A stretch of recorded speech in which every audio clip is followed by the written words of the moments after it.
परम पूज्य आचार्य जी, मैं मैखाना के बारे में कुछ पंक्ति कहना चाहूँगा, कुछ उल्लेख करना चाहूँगा।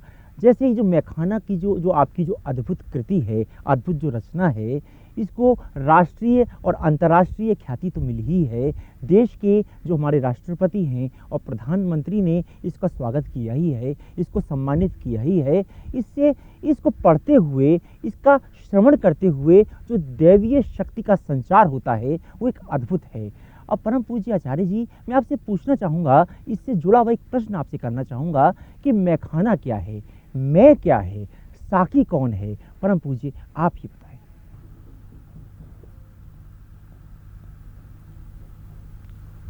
परम आदरणीय वर्मा जी, जो आपने मैखाना पुस्तक के बारे में पूछा है,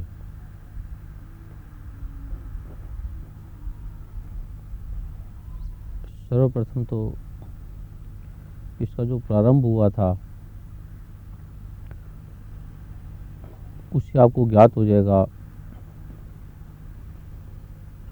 कि इसके लिखने में मेरा कोई योगदान नहीं है।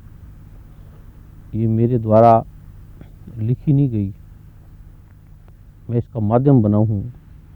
क्योंकि कोई भी 12 वर्ष का लड़का जो भी 5वीं 6ठी क्लास में है, वो इतनी शुद्ध हिंदी, इतनी अंतरतम की गहराई से और इतने उसके जो छंद हैं, अनुप्रास हैं, भाव हैं, अभिव्यक्ति है, वो कोई भी 10-12 साल का बालक इतनी गहन अनुभव से, गहनता से कि इस पुस्तक को नहीं लिख सकता। तो जब परम सद्गुरुदेव की कृपा से ब्रह्मानुभूति की ओर अग्रसर हुआ, तो कुछ दिनों के लिए मैं एकदम मौन में, एकांत में चला गया। उस मौन में ही ये सारी जो अभिव्यक्ति थी, कलाएं थी, वो उजागर होने लगी। और जैसे उमर खयाम ने खुदा पे, अल्लाह पे, जो सूफी कलाम पे तो लिखा था, उसी को परम आदरणीय हरिवंश राय बच्चन जी ने, जो हमारे प्रसिद्ध अभिनेता अमिताभ बच्चन के पिताजी हैं, उन्होंने मधुशाला का, उमर खयाम की रुबाइयों का अनुवाद किया। उमर खयाम की जो रुबाइयाँ थी, वो सूफी कलाम से, प्रभु की प्रेरणा से ओतप्रोत थी। देखने में तो ये मधुशाला या मैखाना का अभिप्राय देती है, प्रभाव देती है, आभास देती है, पर वास्तव में ये जो मैखाना है, मैखाना परमपिता परमात्मा को, जो सर्वव्यापी सत्ता है, जो हम सबका मूल है, अस्तित्व है, जिससे ये सारा जड़ चेतन जगत प्रभावित हो रहा है, आभासित हो रहा है, उसी को ही ये सामने रख के, उसी को ही प्रेरणा स्रोत बना के, उसी को ही, इसी का ही आधार बना के इसका नाम मैखाना दिया गया है। मैखाना परमपिता परमात्मा का स्वयं का नाम है और साकी सतगुरु है, गुरु है, गुरु का नाम साकी है। और शराब जो है, इसमें जो मदिरा का, इसमें जो बार बार इसका जिक्र आया है, मदिरा भी परमपिता परमात्मा का अभिप्राय है, पर्यायवाची है। और जो दीवाना शब्द है, वो जो पीने वाले हैं, जो भक्त हैं, जो स्वामी हैं, जो संत हैं, जो सतगुरु स्वाकी के द्वारा मैखाना का रसास्वादन करके और जो उसका अस्तित्व में गुणों गान करते हैं, गुणानुवाद करते हैं, आनंदानुभूति करते हैं, वो दीवाने, उनको संबोधित किया गया है दीवानों के नाम से। और जो पैमाना है, जिस माध्यम के द्वारा ये जो सतगुरु का शरीर है, ये पैमाना है, क्योंकि सतगुरु कभी भी शरीर नहीं होता, सतगुरु का कभी जन्म नहीं होता, सतगुरु का कभी कभी मरण नहीं होता, और सतगुरु कभी पैदा भी नहीं होता। जैसे गीता में भी भगवान श्री कृष्ण ने कहा है कि हे अर्जुन, जो मुझको देवकी का पुत्र मानेगा, अर्थात जो मुझे शरीर मानेगा, वो मूढ़ है, वो मूर्ख है, वो अज्ञानी है, वो मेरे परम तत्व को नहीं जानता, मेरे अविनाशी स्वरूप को नहीं जानता। तो जो पैमाना है वो सतगुरु के शरीर को कहा गया है, क्योंकि सतगुरु भी जब शरीर में आता है तभी इस मैखाने का, इस परमपिता परमात्मा का, इस जो सर्वव्यापी सत्ता है जिसे एनर्जी स्रोत कहा गया है, और सतगुरु एनर्जी का पुंज होता है। जैसे जो नलका होता है वो टैंकी से जुड़ा होता है, और जो पानी की टैंकी है वो आगे और वाटर वर्क्स के तलों से जुड़ी होती है, और ऐसे वो तल जो है वो नदियों से, ऐसे सागर से जुड़ा होता है। हम जो पानी पीते हैं वो सतगुरु के माध्यम से ही, सतगुरु जब शरीर में आता है तभी हम उसका रसास्वादन करते हैं, तभी हम उसकी अभिव्यक्ति को अभिव्यक्त कर पाते हैं, उसको अनुभव कर पाते हैं। तो ये अनंत सतगुरुओं की उपस्थिति में जब ये मैखाना लिखा गया, उस समय अनंत संबुद्ध सतगुरु वहाँ उपस्थित थे। उनकी उपस्थिति से इसका लेखन हुआ। इसका जो प्रमाण है वो आप देख सकते हैं कि जब मैं 10-12 वर्ष की, जब ये शरीर 10-12 वर्ष की आयु में था, उस समय से इसको लिखा गया। आज भी कोई बड़ी अधिक आयु का बड़ा परिपक्व कवि, महाकवि भी इस तरह की रचना का वो अनुवाद नहीं कर सकता। उसे अनंत अनंत समय की ज़रूरत है। ये केवल 8-10 दिनों में ही इसकी जो मात्राएं हैं, हर रुबाई की जो मात्राएं हैं वो 30 से मात्रा तक ही सीमित है। किसी की 29 भी नहीं है और किसी की 31 भी नहीं है। तो ये प्रभु की कृपा से, सदगुरुओं की कृपा से, और सदगुरु ने इसे आशीर्वाद भी दिया है कि जो इसका नित्य प्रति पाठ करेगा, इसका अध्ययन करेगा, उसे जो ब्रह्मांड में फैली ऊर्जा है, जो परम व्यापी सत्ता है, जो ब्रह्म है, उसका अनुभव होगा, उसका आभास होगा, और उसके जो रुके कार्य हैं वो भी पूर्ण हो जाएंगे। ऐसे सदगुरु ने लिखते समय इसका आशीर्वाद दिया था। तो ये सदगुरु की कृपा से ये मैखाना लिखा गया है, और मैखाना परमपिता परमात्मा का ही नाम है।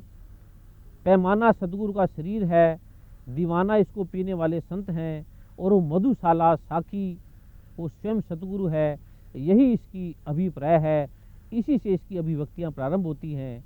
जो भी इसका नित्य प्रति अध्ययन करेंगे या कोई इसका पाठ भी करेंगे तो वो 40 दिन में अनुभव कर सकते हैं कि ऐसी कोई अलौकिक सत्ता है जो उनके सामने उपस्थित हो गई है और उनके हर कार्य को करने लगी है। जैसे हम राम का सिमरन करते हैं, या बुद्धम शरणम गच्छामि करते हैं, या वाहेगुरु का सिमरन करते हैं, तो उस समय जो संबुद्ध सतगुरु होते हैं, जो उससे जुड़ी हुई चेतनाएं, परम व्यापक सत्ता होती हैं, वो उसी शरीर के माध्यम से आके, जैसे हम किसी का नाम पुकारते हैं 10 आदमियों में, जैसे हम किसी को श्याम या राम पुकारेंगे तो उसमें जो राम होगा सिर्फ वही आएगा। या किसी का नाम अशोक कुमार है या 100 व्यक्ति हैं तो अशोक कुमार के नाम से जो अशोक कुमार के नाम का व्यक्ति है केवल वही आएगा। ऐसे जब हम संबुद्ध सतगुरुओं का नाम पुकारते हैं, वैसे तो जितने भी सतगुरु हैं वो नारायण का ही रूप हैं, स्वयं भगवान नारायण ही सतगुरु बन करके आता है। तो हम जिस भी रूप में सतगुरु को पुकारते हैं, उसका ध्यान करते हैं, जो सतगुरु को अलग अलग मानते हैं, जैसे कोई सिख ये मानते हैं कि नानक हमारा सतगुरु है, या राम हमारा हिंदू मानते हैं, या मुसलमान ये मानते हैं कि मोहम्मद साहब हमारा पैगंबर है, राहबर है। ऐसे अलग अलग जो धर्म के अनुयायी जब ये मानते हैं तो सतगुरु उसी रूप में उन पे कृपा करने के लिए उसी प्रकार का साकार रूप धारण करता है। तो ये जो मैखाना है, जब भी ये किसी धर्म से संबंधित नहीं है, जब भी इसका कोई विवेचन करता है, अध्ययन करता है, मनन करता है, मंथन करता है, ये इसका कोई पाठ करता है प्रतिदिन, तो वो 40 दिन में अलौकिक सत्ता का, जो सर्वव्यापी सत्ता फैली हुई है, उस व्यक्ति को अनुभव होगा कि कोई ऐसी सत्ता ने मेरे शरीर को घेर लिया है, मेरे जो अपूर्ण कार्य हैं वो पूर्ण होने लगे हैं। जैसे आप जगत में देखते हैं, लोग गुरु ग्रंथ साहब का पाठ करते हैं, हनुमान चालीसा का पाठ करते हैं। पढ़ने वाले जो वैज्ञानिक बुद्धि के जो लोग हैं वो कहते हैं कि पाठ करने से क्या होगा। जैसे लिखा है कि पढ़ पढ़ गड्डी लदिए, पढ़ पढ़ भरिए भार। उसका अर्थ ये लगाते हैं कि जैसे चाय चाय कहने से कोई चाय नहीं आ जाती, या चीनी चीनी कहने से मुंह मीठा नहीं हो जाता, या जल जल कहने से हमारी प्यास नहीं बुझती। क्योंकि जो जल है और जो चीनी है ये लौकिक पदार्थ हैं, ये स्थूल पदार्थ हैं।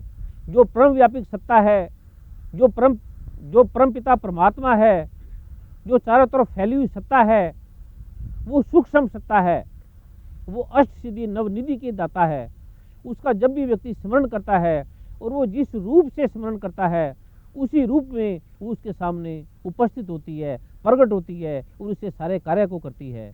तो ये प्रभु की कृपा से ही जो इसका पाठ करेंगे, अध्ययन करेंगे, ऐसे सतगुरुओं ने इसको आशीर्वाद दिया है।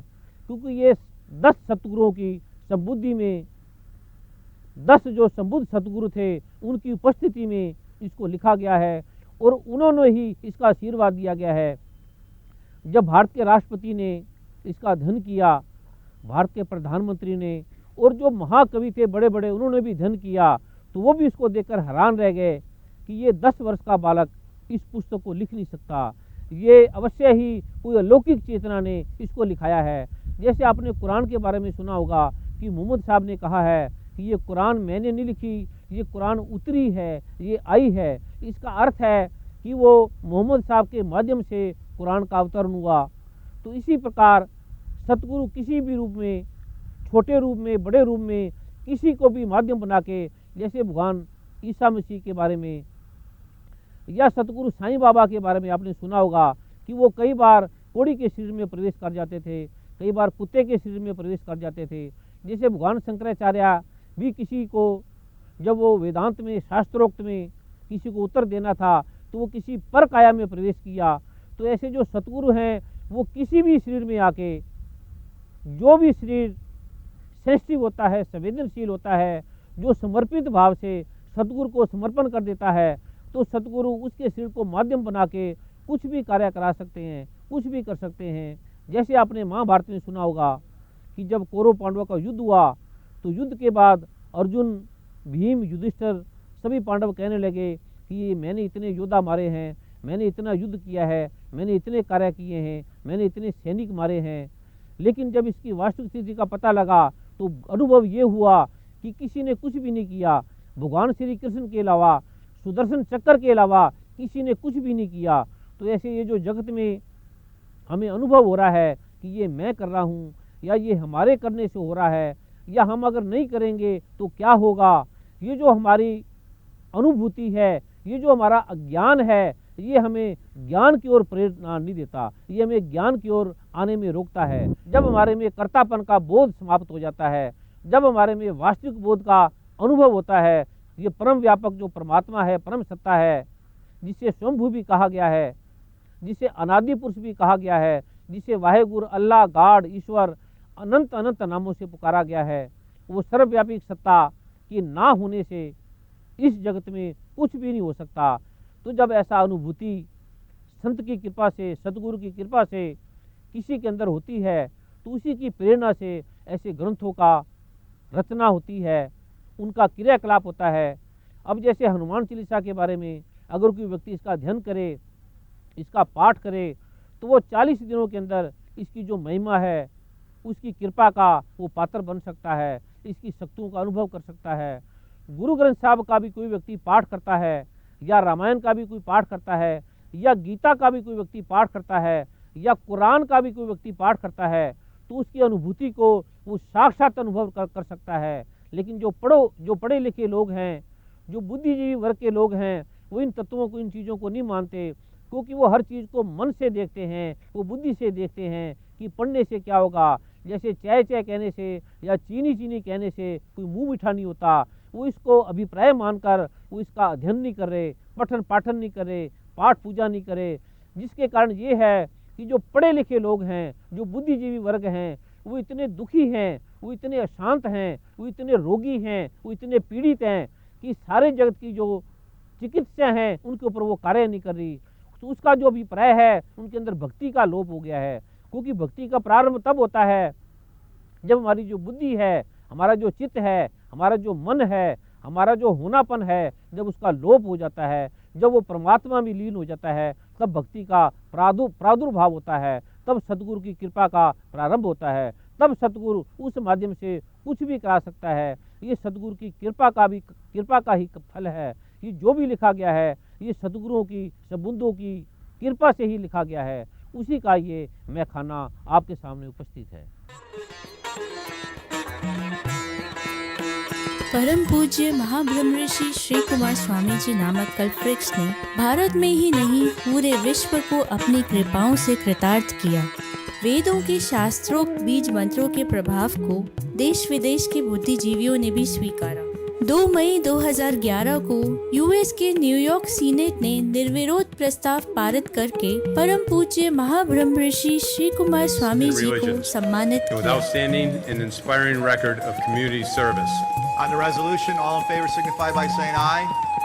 Opposed? The resolution is adopted.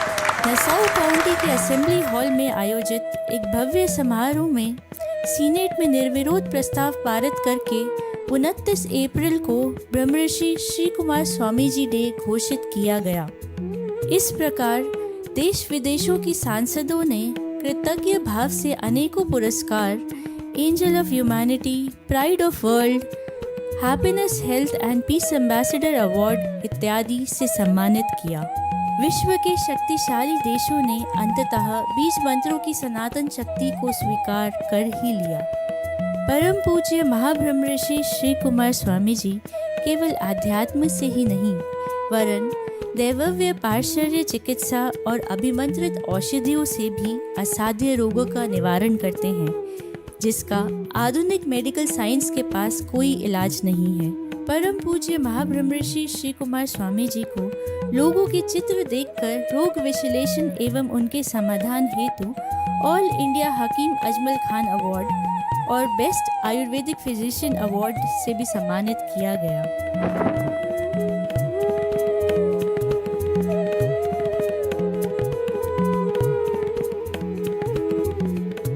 यह आश्चर्यजनक अद्भुत सत्य है कि केवल चित्र देखकर रोगों और समस्याओं के विषय में न केवल बताना बल्कि सहज सरल साक्षात समाधान करना। वर्ष 2002 में आस्था चैनल में प्रसारित कार्यक्रम आयुर्विज्ञान के रहस्य में महाब्रह्म ऋषि श्री कुमार स्वामी जी ने 21 वर्ष पहले ऐसा प्रत्यक्ष करके पूरे विश्व को आश्चर्यचकित किया था। यह कार्यक्रम उस समय सबसे अधिक लोकप्रिय कार्यक्रमों में एक कार्यक्रम माना गया था। आपकी बारंबार की मांग पर इस कार्यक्रम के मुख्य अंश YouTube में प्रसारित किए जा रहे हैं।